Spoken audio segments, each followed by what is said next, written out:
Hey friends, and welcome back to my channel. If you're new, I'm taking this year to document learning more about my adoption and Korean culture. Since moving to New York, there's been a lot of change in my life. I recently signed a new lease for an apartment with 2 roommates.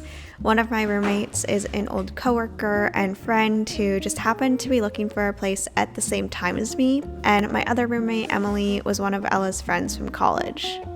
Both of them are really creative and fun, and I feel super blessed to be able to live with them in our new space. And they're also both Korean, which this is my first time living with other Asians, let alone Koreans, and I've already been learning so much from them. So yesterday was a slow day for me, and I decided to clean my room and do some of my roomie chores. I've been meaning to do a little quarterly check-in since it is now 2023, so I figured I would just capture a bit of the behind-the-scenes footage. Alright, what is this quarterly check-in? Pretty much just some unfiltered and unprocessed Abigail thoughts, specifically about my adoption. Honestly, right now, I don't really know what to feel. Everything about this seems really new. Even though I've always known that I was adopted, it just hasn't been something that I've ever talked about much. But as I've gotten older and moved out on my own, things have been a bit different. I've recognized that unless someone sees a picture of my family or I tell them that I'm adopted, they don't have to or need to know that part about me. Yet at the same time, I've also recognized that when people find out, they're often curious. Some people think it's cool or at least ask a question or two. Earlier this week, I attended a storytelling comedy show in the city by Edward Pokropski, who is also a Korean American adoptee, and shared about his adoptee experience. I went with a group of other adoptees, and I realized that while I was sitting in this dark room listening to the performance, when I looked to my left and when I looked to my right, this was my first time being surrounded by all adoptees as an adult.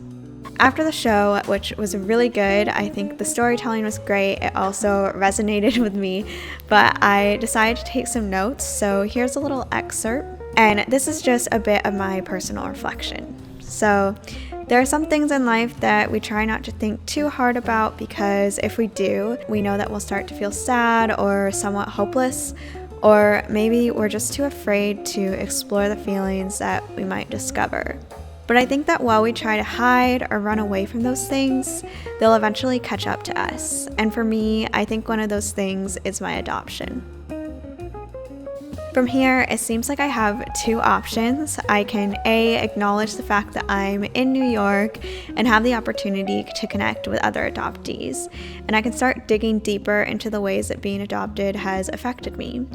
Or B, I can acknowledge these resources and potential new community, but just keep on living like I was before, not really thinking much about my adoption. So, which would you choose? For me, it's definitely number 1 right now. And talking about this right now at all feels a bit dramatic because for me, it just feels kind of fake, like I'm trying to be someone I'm not. Like, who am I to start learning more about my Asianness when most of my life I've actually felt pretty white and have had mostly Caucasian friends? And who am I to start learning to speak Korean and associate myself as a part of that community when I grew up on a farm in Michigan? I realize that this might sound silly to some of you, but I've just never really thought of myself as truly Asian. I've always loved hearing other people's stories, and although I've always believed that everyone has a story to tell, I've never really thought about mine, especially when it comes to adoption. And I don't know what the future holds, and I don't know how involved I want to get, but I'm just going to take it day by day.